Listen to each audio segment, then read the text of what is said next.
Saudara-saudara yang terkasih, penulis novel yang laris yang disebut dengan lazim namanya adalah Arthur Harley. Arthur Harley pernah berkata mengenai tokoh-tokoh dalam novel bahwa rasanya saya tidak benar-benar menciptakan seorang tokoh. Nah, saya hanya menggambarkan kehidupan nyata. Apabila saudara-saudara membaca buku karang pengarang Inggris itu dari Arthur Harley, maka saudara-saudara dan saya akan menjumpai orang-orang yang ditempatkan dalam situasi-situasi yang luar biasa oleh sang penulis. Nah, tokoh-tokoh itu kemudian mengalami apa yang disebut dengan riset hidup saudara-saudara. Dari orang yang biasa menjadi orang hebat. Secara etimologi, riset itu artinya diatur atau di-setel ulang.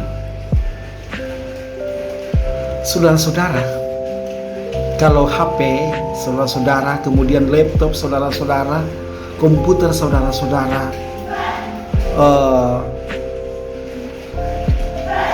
memorinya full, pasti saudara-saudara akan riset ulang kembali atau setel ulang kembali supaya laptop, HP itu memorinya akan normal kembali. Dengan demikian saudara-saudara, berhubungan dengan rohani kehidupan kita yang kita jalani, sama halnya itu saudara-saudara. Dalam Efesus 4 ayat 17 sampai 24 berbicara tentang riset hidup, riset iman dan kerjaan. Di sini ada beberapa tips riset yang saya akan memberikan kepada saudara-saudara. Yang pertama, bahwa melepaskan hidup lama. Di sini Paulus menyatakan atau menyebutkan ada beberapa karakter hidup lama yang perlu dilepaskan, yaitu pikiran mereka sangat legalistik dan subjektif. Kemudian mereka membuat aturan atau standar untuk menilai dan mengukur orang lain. Yang berikut, hidup mereka tanpa tujuan, berjalan dalam kesia-siaan. Nah, saudara-saudara, kalau hidup kita tanpa tujuan, berjalan dalam kesia-siaan, apa yang perlu kita harus lakukan? Bolehkah kita mendekatkan diri dengan Tuhan? Bolehkah kita meriset kembali hidup kita, memasuki hidup yang baru? Kemudian yang berikut, emosi dan pikiran mereka berada dalam kegelapan. Nah, kalau kita sudah tidak ada lagi jiwa kerohanian dalam diri kita, kita tidak ada lagi hidup dengan Tuhan, hidup dengan sesama dengan baik, pasti hidup kita sudah terbawa dalam sebuah kegelapan yang membuat kita tidak tahu bahwa Tuhan itu adalah Allah dan penyelamat hidup kita. Oleh karena itu, Bapak Ibu, saudara-saudara yang terkasih, pikiran hidup itu perlu diriset kembali. Mengapa? Ya, dari hal-hal itu yang membuat pikiran kita harus diriset kembali. Yang kedua, pembaruan spirit dan pikiran. Nah, seperti apa yang saya katakan tadi, harus ada pikiran-pikiran baru dalam hidup kita.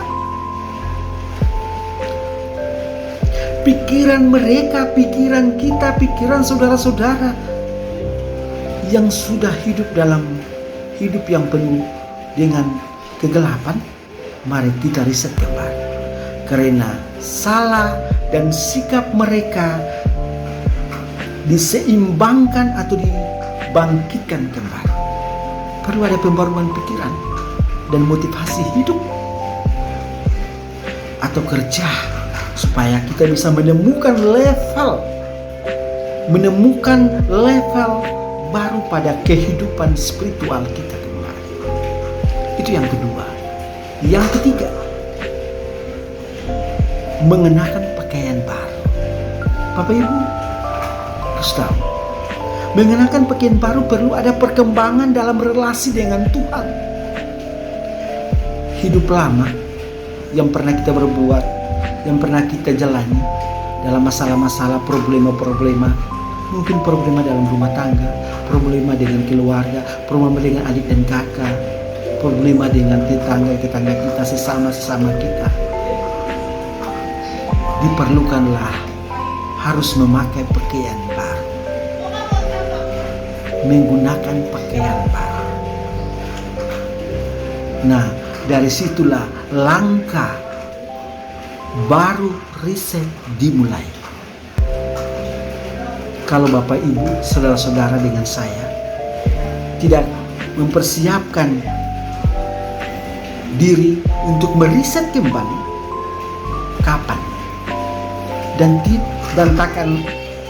tidak akan terjadi perubahan kalau tidak dalam diri kita tidak mau untuk meriset kembali hidup kita.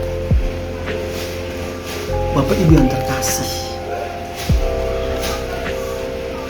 mungkin dalam hari-hari hidup kita mengalami berbagai hal, mengalami problema-problema hidup dalam studi, dalam pekerjaan, tugas kita yang begitu banyak yang membuat kita depresi, stres dan segala macam.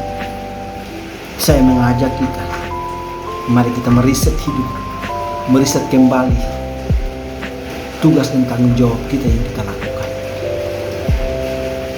Kita mereview kembali ketika kita berbuat sesuatu yang tidak berkenan kepada Tuhan. Apa yang kita harus lakukan? Apa yang saya harus lakukan supaya ada perubahan dalam diri saya? Banyak pengalaman, experience learning yang pernah kita jumpai. Nah, dari situlah kita belajar untuk meriset hidup kita, meriset tanggung jawab kita untuk menjadi baik. Bapak Ibu yang terkasih, riset itu butuhkan waktu dan proses dengan meletakkan dasar pembaruan spiritual dalam persekutuan dengan Tuhan. Memang riset membutuhkan waktu dan proses karena tidak semudah membalikan telapak tangan. Anda berbuat salah, saya berbuat salah. Tidak semudah kita membalik telapak tangan untuk ada perubahan, tapi perlahan-lahan kita akan ada perubahan. Yang penting saudara-saudara dan saya ada kemauan untuk meriset diri, untuk diperbaharui. Bapak Ibu yang terkasih, riset bukan dilakukan hanya karena Anda mengalami masalah. Riset bukan dilakukan karena Anda mengalami problema hidup.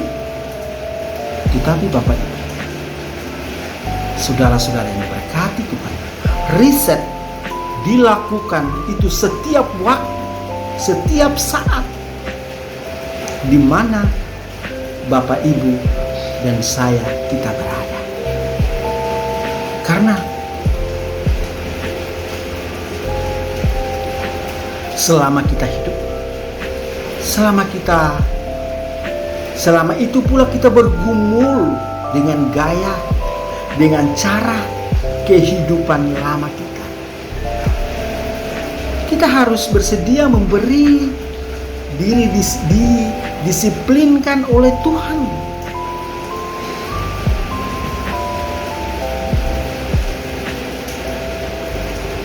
agar ada perkembangan moral. Yang terakhir Bapak Ibu, riset harus dilakukan dengan tulus dan murni. Kenapa Bapak Ibu? Ya betul, kita harus meriset diri, betul-betul meyakini dalam hati kita bahwa ada perubahan dalam diri saya. Saya meriset diri saya dengan perbuatan-perbuatan lama yang pernah saya lakukan yang tidak diinginkan oleh manusia, apalagi tidak diinginkan oleh Tuhan. Mari kita menyadari perubahan pada sistem dan pelayanan kita sendiri.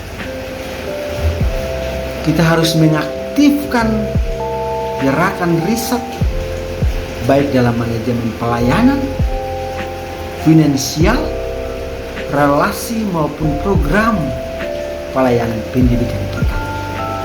Riset tanggung jawab, itulah yang perlu kita meriset kembali.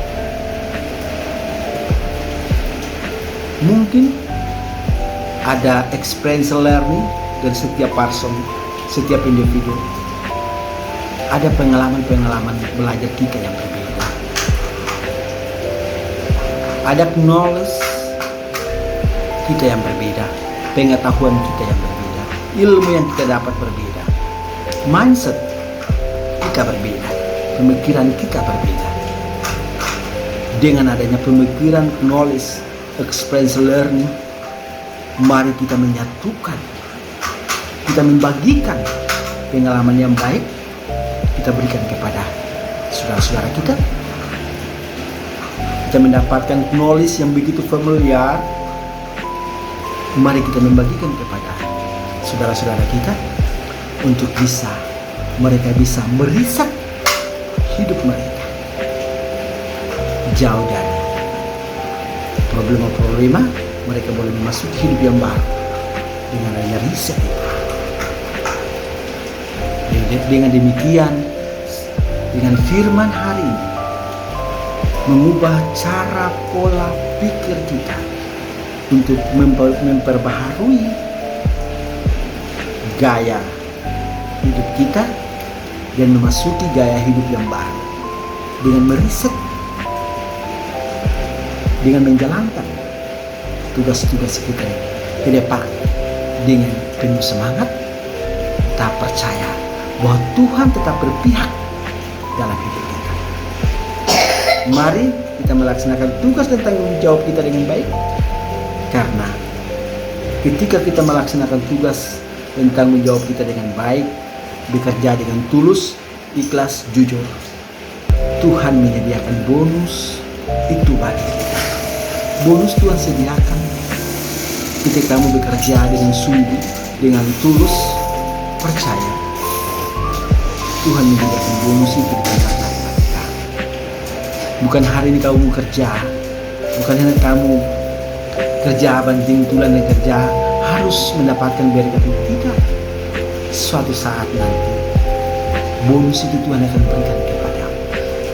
Mungkin bukan kamu, tapi juga bagi keluarga Anda, anak cucu Anda, orang tua Anda di tempat yang berbeda. Percaya bahwa ketika kita bekerja dengan tulus, bonus Tuhan sediakan bagi kita. Selamat meriset hidup dan kerja kita. Tuhan memberkati. Shalom.